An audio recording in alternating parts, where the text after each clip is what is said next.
परम पूज्य मुनि कुंजर आचार्य आदि सागर जी महामुनि राज के, परम पूज्य तीर्थ भक्त शिरोमणि आचार्य भगवान श्री महावीर कीर्ति जी महामुनि राज के, परम पूज्य वात्सल्यनागंज विमल सागर जी महामुनि राज के, परम पूज्य युग श्रेष्ठ तपस्वी सम्राट आचार्य सन्मति सागर जी महाराज के, परम पूज्य वर्तमान के वर्धमान अध्यात्म सरोवर के राजहंस आचार्य भगवान श्री सुनील सागर जी गुरुदेव की जय।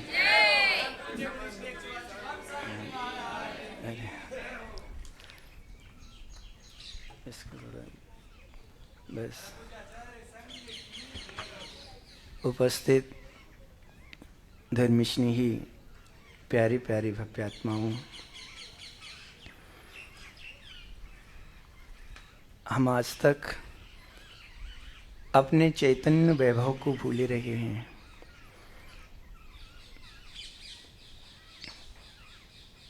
ज्ञानियों, आनंद जहाँ ढूंढा जा रहा है वहाँ है नहीं। हमने आनंद ढूंढने का प्रयास किया है पदार्थों में, व्यक्तियों में, बाहर चीज़ों में, पर वहाँ आनंद है नहीं। ओहो ज्ञानी, आनंद हमें कहीं से पाना नहीं है, कहीं से लाना नहीं, हमारा स्वभाव ही आनंदमय है, आत्मा का स्वरूप ही आनंदमय है। अहो आत्मन, पर आज हम कितनी बड़ी अज्ञानता में जीवन जी रहे हैं। आनंद स्वरूप हम होकर के भी अनंत दुख के पात्र बने हुए हैं। आज हम अपने आप से नहीं कह पाते हैं कि मैं संतुष्ट हूँ। हमारी कहीं ना कहीं इच्छाएं हैं, कहीं ना कहीं पदार्थों के प्रति लगाव है, कहीं ना कहीं आसक्ति बढ़ी हुई है। हम भली कह नहीं पाते, पर हमारे पर द्रव्यों के प्रति कहीं ना कहीं झुकाव जरूर बना हुआ है। क्या नहीं हो? सम्यक दृष्टि अपने आप को बड़े दावे के साथ कहता है, मैं निश्चिंत हूँ, आनंदमय हूँ। उसको ये बोध है कि आत्मा के सत्ता का, कि मेरे चैतन्य सत्ता शाश्वत है, मैं ध्रुव हूँ, आनंदमय हूँ। उसके बीच में अनेकों उपसर्ग आते हैं, अनेकों बाधाएं आती हैं, वो सब के सब पार हो जाते हैं। अहो आत्मन, मोह से तुम पर पदार्थों को अपना अपना कहते रहते हो। मोह से हम ना जाने किस किस के प्रति भी अपना अपने के भाव नहीं कर लेते हैं। ये घर मेरा है, ये दुकान मेरी है। कभी आपने सोचा कि जिन चीज़ों के प्रति मैं मोह कर रहा हूँ, ज्ञानी, पर पदार्थ से तुम कितना भी ममता करो, चाहे निर्ममत्व रहो, वो पर कभी तुम्हारा होने वाला नहीं है। पर के प्रति चेतन ममता का भाव करोगे तो भी तुम्हारा होने वाला नहीं, और निर्ममत्व भी रहोगे तो भी तुम्हारा होने वाला। वस्तु की व्यवस्था ही ऐसी है। वस्तु अपने अपने स्वभाव, अपने अपने चतुष्टय को लिए हुए हैं, वो कभी अपने चतुष्टय का त्याग नहीं करती है। कितनी बड़ी व्यवस्था है। हम इस साधना को साध रहे हैं। आज देख रहे हैं आचार्य भगवान का मंगलमय केशलंच, जो एक आत्म कल्याण के पथ पर बढ़ते हुए साधक के जीवन में ये पहला कदम होता है। केशलंचन जो हमें दर्शाता है निर्विकारता की ओर, जो हमें वितरागता की ओर, निष्प्रयता की ओर यानी इंगित करता है कि देखो कितने निष्प्रय हैं अपने आप से, कि केश लॉन्च भी अपने हाथ से निकाल करके और आत्म ध्यान में लीन हो रहे हैं। ज्ञानियों, जहाँ हमारे शासन में आत्मलीनता के लिए पलक उठाना भी आलस माना गया है। यानी आत्मा में कितना आनंद आता है, स्वभाव की दृष्टि में कितना आनंद है। अहो ज्ञानी, कल्याण यदि करना है, रत्नात्रय की परिपूर्णता यदि अपने जीवन में करनी है, तो सम्यक को ग्रहण करना होगा और तत्वबोध करना होगा। आत्म स्वरूप में लीन होना होगा और राग देश का परिहार करके ही हम रत्नात्रय की परिपूर्णता कर सकते हैं। सारे संसार में जब हम अब कलयुग में दृष्टि डालते हैं, कोई राग में उलझा हुआ है, कोई किसी चीज़ में उलझा हुआ है, पर आज आपकी नज़रों में ये दृश्य आचार्य भगवान सुनील सागर जी गुरुदेव जो अपने आध्यात्मिक जीवन की यात्रा पर बढ़ रहे हैं, जिनने अपने जीवन को इतना सजाया है आत्म भावना से, जो निरंतर अपनी आत्मा को भावित करते रहते हैं, 24 घंटे में निरंतर आत्मचिंतन के अलावा दूसरा और कोई चिंतन जिनके जीवन में नहीं होता है। ज्ञानियों, अब ध्यान पंचम गति में बाधक बन जाता है। आत्मज्ञान से शून्य जीव अप ध्यान में जीवन जीते हैं। अप ध्यान का मतलब होता है जो हमारा है नहीं उसके प्रति चाहना करते रहना, दूसरे की हार जीत का विषय बारे में सोचते रहना, किसी के प्रति अपने बनाने की आसक्ति के बारे में सोचते रहना। ओहो ज्ञानी, ये आसक्ति हमें पंचम गति में बाधक बनती है। पर आचार्य भगवान को आप देख रहे होंगे ज्ञानी, जिनने अपने जीवन को महावीर स्वामी के कहे अनुसार अपने को ढाल लिया है।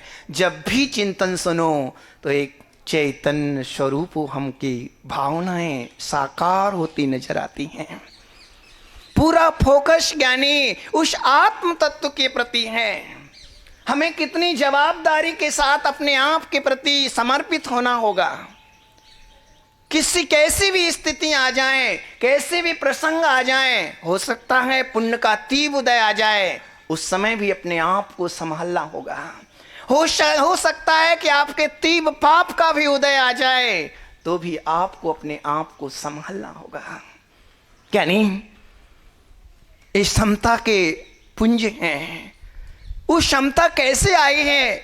दोनों स्थिति में तटस्थ रहना ये बहुत बड़ी उपलब्धि है।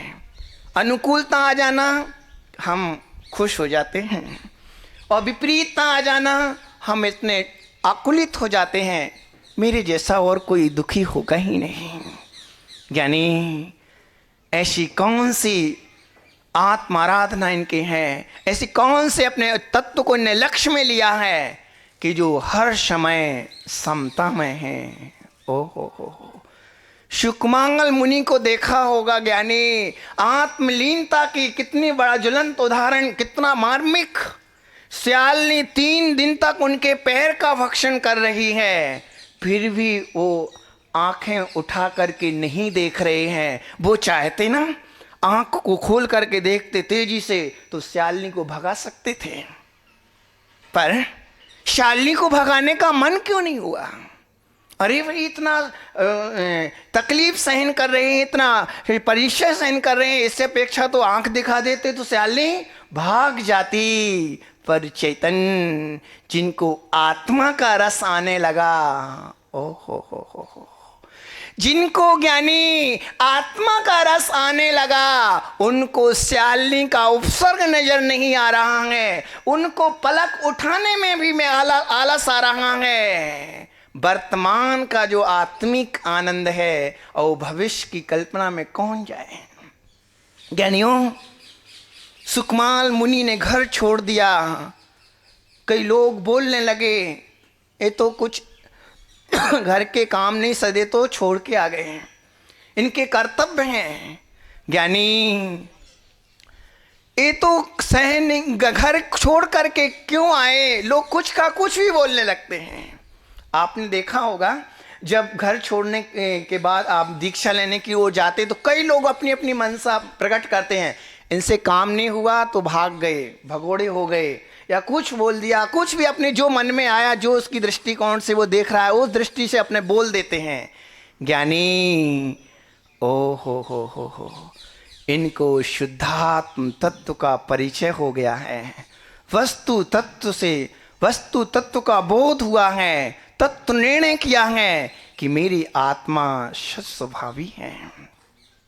आत्मा का बोध होते ही फिर ये नहीं देखा जाता है कि पत्नी को छोड़ करके मैं जा रहा हूँ, पत्नी के पेट पर मैं तिलक करके जा रहा हूँ। ये विकल्प नहीं वहाँ होता है, वहाँ तो ये चिंतन चलता है। एक बार तो कभी कल्याण पथ पर यदि बढ़ो तो एक बार तो दृष्टि में ये रखना होगा,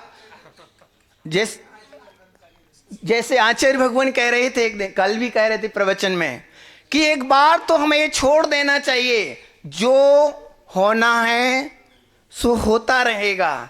यानी जो परिणमन द्रव्य का होना है वो स्वतंत्र है। मैं व्यर्थ में पर द्रव्यों के बारे में इतना आकुलित क्यों करूं? अरे भाई, हर द्रव्य स्वतंत्र है, मैं क्यों इतना आकुलित हूं? देखना आप कितनी आकुलता से बच जाते हो।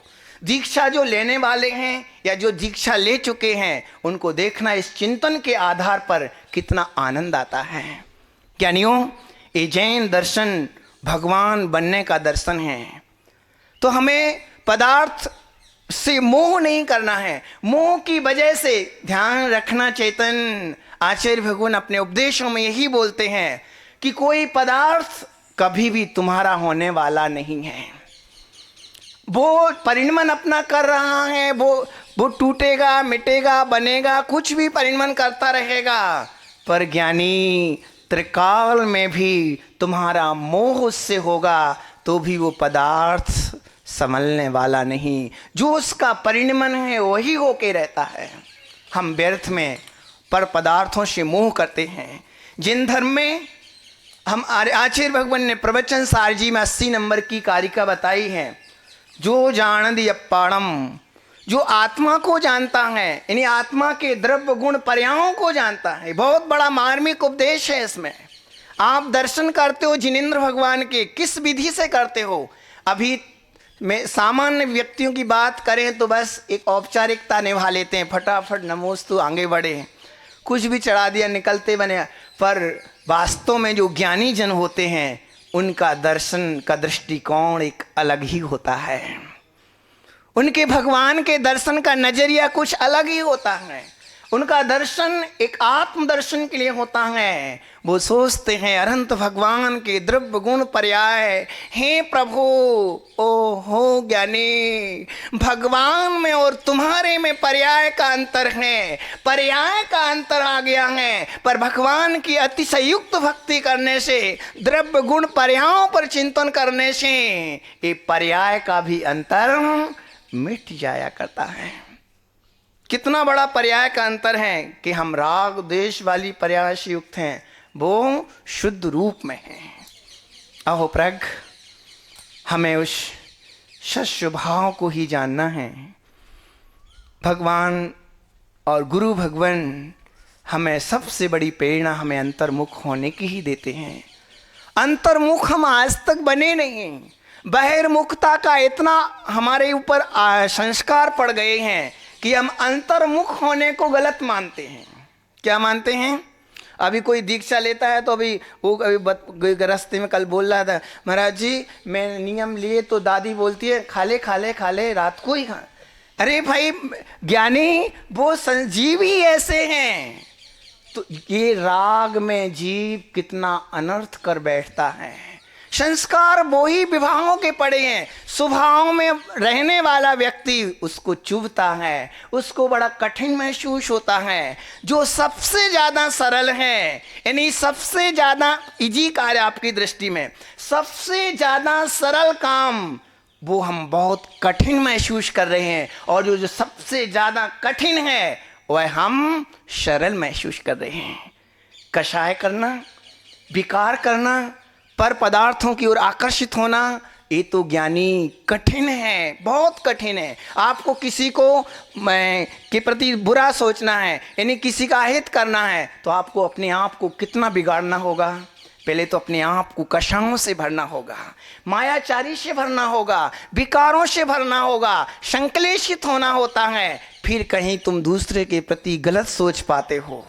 ज्ञानी, जो सरल काम है वो कठिन हो रहा है, और जो कठिन है वो हमें सरल हो रहा है। कई लोग बोलते हैं आचार्य महाराज जी इतने समय से दीक्षित हैं, इतने साधु जी दीक्षा लेकर के क्या करते, बोर नहीं हो जाते हैं? ये सबसे बड़ा क्वेश्चन रहता है कि आप लोग करते क्या हैं दिन भर? हम लोग तो कम से कम टीवी देख लेते हैं, यहाँ वहाँ एंजॉय कर लेते हैं, यहाँ घूमने चले जाते हैं। अभी छुट्टियाँ, समर की छुट्टियाँ आई तो चलो देश विदेश घूमने चले जाते हैं, शाम पैसा भी होता है तो एंजॉय करते हैं ज्ञानी। पर ये आचार्य भगवान ने महाराज ये बोर क्यों नहीं, बोर हो जाते होंगे। चेतन, ये बोरियत कभी नहीं होते, इनके पास वो ध्रुव तत्व है, वो समझ आ गई है कि आनंद स्वरूप जो आत्मा का है वो भली भांति जिनको परिचय में आ गया है उनको बोर होने की कोई ज़रूरत है ही नहीं। ज्ञानियों, हमें ऐसी कला सीखनी है, हमें सबसे पहले ये निर्णय करना है, सुख की प्राप्ति का उपाय हम खोजते हैं, सुख स्वरूप हमारी आत्मा है, उसको पहले जानना है।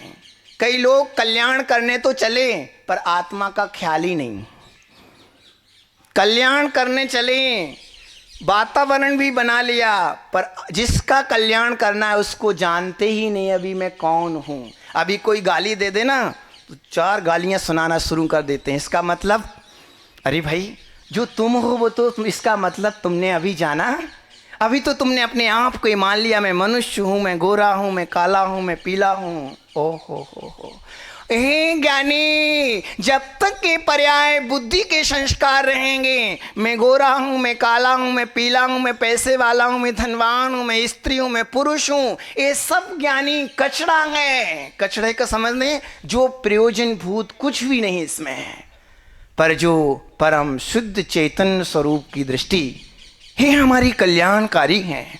ये दृष्टि तो हमारे भोजन के समय भी होना चाहिए। एक सुना है मैंने भरतेश वैभव में, भरत जी चक्रवर्ती जब भोजन करते पत्नियों के बीच में भोजन मुख में ले जाते गिलास और आंखें नम्र हो जाती, तो पत्नियां कहती स्वामी आप विश्राम कर लीजिए, आपको निद्रा आ रही है। स्वामी कहते नहीं नहीं नहीं, विश्राम नहीं करना है। तो फिर क्या आपकी आंखों में भारीपना क्यों आ रहा है, आपने निद्रा रात्रि में बराबर नहीं ली होगी। तो बोले नहीं नहीं नहीं, मुझे निद्रा नहीं आ रही है। तो फिर आपकी आंखें भारीपना क्यों नजर आ रहा है। भरत जी कहने लगे प्रिय, मैं आंखों में भारीपना नहीं, मैं सिद्ध भगवान को याद कर रहा हूँ कि मेरा स्वरूप तो सिद्धों जैसा है, ये भोजन करना मेरी आत्मा का स्वभाव नहीं है। ऐसे भाव बताओ आप लोगों में से कितने के होंगे भोजन करते समय सिद्ध भगवान किसको याद आते हैं। पर आप देखना आचार्य महाराज जी जब आहार लेने जाएंगे ना, उसके पहले ही सिद्ध भक्ति होगी और समापन पर भी। इसका कारण क्या है, कभी आप पूछ सकते हो ना कि आचार्य भगवान आप आहार प्रारंभ करने के पहले सिद्धों की आराधना क्यों और आहार समापन के बाद सिद्धों की उपासना क्यों कर सकते हो ना, क्या पेट क्रिया क्यों करते हो। ज्ञानी, इनको आत्म तत्व के प्रति इतना उत्साह है कि मैं भोजन करने जा रहा, आहार लेने जा रहा हूँ। हे सिद्ध प्रभु, जैसा आपका स्वरूप है वैसा ही मेरा जानन स्वरूप है, कहीं मैं उलझ ना जाऊं। और जब लास्ट का समापन पर सिद्ध भक्ति मैंने कोई अपने स्वरूप की विराधना की हो, ये आहार करते समय यदि पर की ओर दृष्टि चली गई हो तो मुझे क्षमा करे। उस शुद्ध स्वरूप को फिर स्मरण में लेते हैं हर समय। ज्ञानी सिद्धों की आराधना में लीन है, वो शुद्ध स्वरूप लक्ष्य में रखे हुए हैं। धन्य है ऐसे आचार्य भगवान, धन्य है धरती के देवता जिनका गुणगान मात्र एक शुद्धात्मा की ओर ही लगा हुआ है। यानियों, हमारे भी यही भाव हैं कि उस सुख की तलाश में हम वर्षों वर्षों से परिभ्रमण कर रहे हैं। मैं आपसे थोड़ी सी बात कहूँगा कि आप जिस अवस्था में हो, इस अवस्था में भी यदि जो ध्यान योग तत्व है उसको यदि ध्यान ना पाए तो फिर चांस आगे नहीं है। कभी ये वृक्ष पूछ तो लो कभी जा कर के कि तुम बन गए, अब यहाँ से कैसे निकलोगे। ज्ञानी, असंगी पर्यांश में से निकलना बताए हैं आगम में कि एक बार यदि वनस्पति बन गए तो काय स्थिति बताई जीव कांड ग्रंथ में। आचार्य भगवान कहते हैं कि अनंत पुद्गल परावर्तन काल तक वनस्पति ही जन्म, उस पर्याय में ही जन्म लेते रहेंगे। आप कहो कि ऐसा क्यों, वनस्पति में ही जन्म क्यों होता रहेगा, बीच में और पर्याय भी हो सकती हैं। ज्ञानी अब कारण क्या है फिर? कारण यह है कि उस जीव के कलंकित भाव रहते हैं, उसके मन में कभी शुभता आती, मन होता ही नहीं, शुभता आती ही नहीं। कृष्ण लेशा के परिणाम रहते हैं निरंतर, खोटी लेशा में जीवन होता है। ज्ञानी आपको तो भगवान के नाम लेने का अवसर आ गया है। नाम क्रोध कसाय में नहीं लिया जाता है।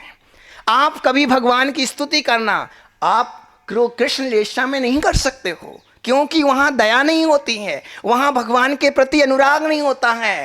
ये शुभ भाव भी अनंतों अनंतों भाव गुजरने के बाद भी पुण्य योग कहीं आते हैं, और भेद विज्ञान के साथ शुद्धात्मा के भाव आना, ये सबसे बड़ी उपलब्धि, इससे बड़ी कोई और उपलब्धि नहीं है। अपना मन का उपयोग, वचन का उपयोग और कायिक क्रियाएं व्यर्थ ना जाएं। आचार्य भगवान देख रहे होंगे कितना अल्प बोलते हैं। अपन सब ने खूब बोल लिया होगा, अभी 1 घंटे से बैठे हैं, जी भर के भी बोल लिया होगा, आजू बाजू के कान में डाल दिया होगा बोल बोल करके, पर आचार्य भगवान कितने स्थिरता को प्राप्त हैं कि वो अभी तक भी उनके बोलने का भाव, जिससे बोलना है उससे निरंतर बोल बाल चल रहा है, और जिनसे बोलना नहीं उनसे हटाओ चला है, मैं अपने में ही रहूं। यही कारण है कई लोग तो 10 मिनट मौन नहीं रह पाते, इशारा मौन होगा तो इशारे चलने लग जाते हैं। ज्ञानी धन्य हैं जो सुबह से आचार्य भगवान एक समय करते उसके 3 बजे तक मौन रहते हैं। ये बहुत बड़ा धैर्य है।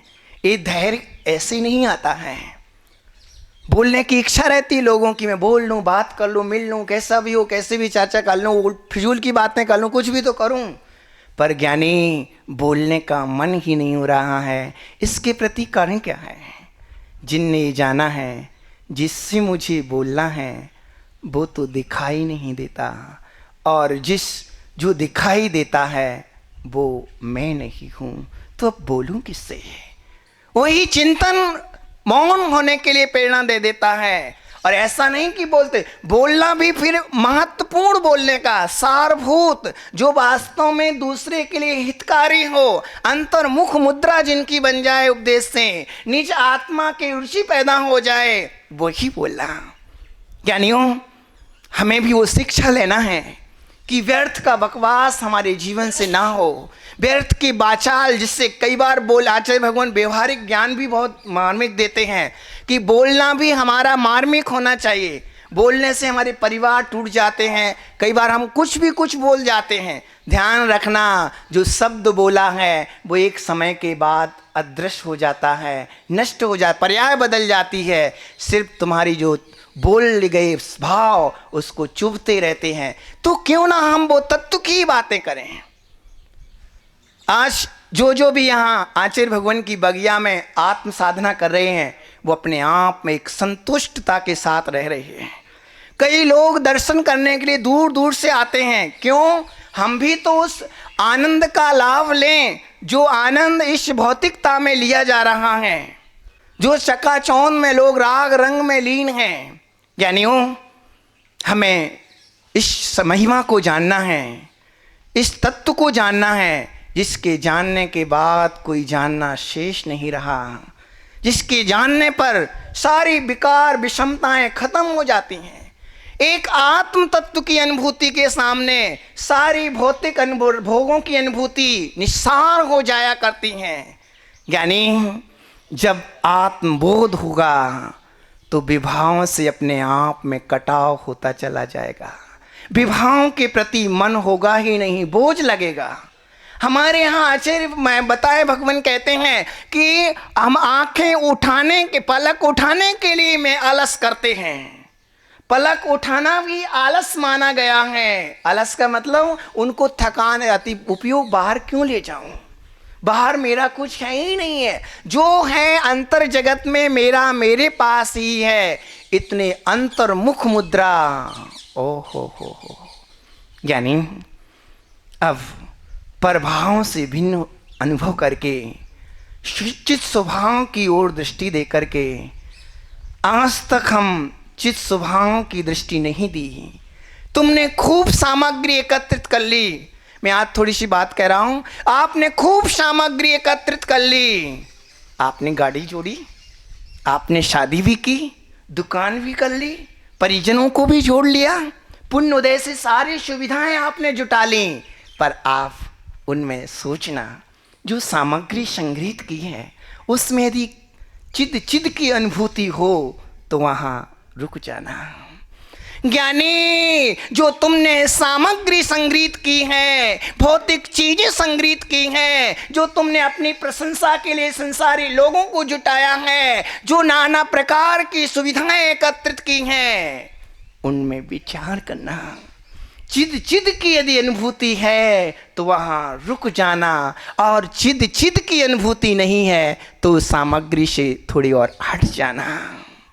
ज्ञानी, चिद की अनुभूति सिद्ध पर्याय में ही हो सकती है और कोई पर्याय में नहीं। आज हम मंगलमय दृश्य अपने आँखों के सामने देख रहे हैं। आचार्य भगवान गुरुदेव का मंगलमय केशलंच, जिनकी केशलंच के बाद कितनी सौम्य मुद्रा दिखाई दे रही है। हाँ, नहीं, सही में बहुत सुंदर यानी मुद्रा, और मुनिराजों के केशलंच हुए उनके भी। तो ये केशलंच अंतर्मुख होने की बहुत बड़ी प्रेरणा देते हैं। हम सब भी उस आत्म तत्व को टटोलें, उसकी ओर दृष्टि करें। आचार्य भगवान के चरणों में आने का यही हमारा उद्देश्य है, यही लक्ष्य है कि हम भी उन जैसी पावनता को पाएं, एक दिन सिद्ध पर्याय को पाएं, जहाँ से फिर दोबारा आने का ही ना हो। इन्हीं मंगल भावना के साथ आचार्य भगवान सुनील सागर जी गुरुदेव की जय।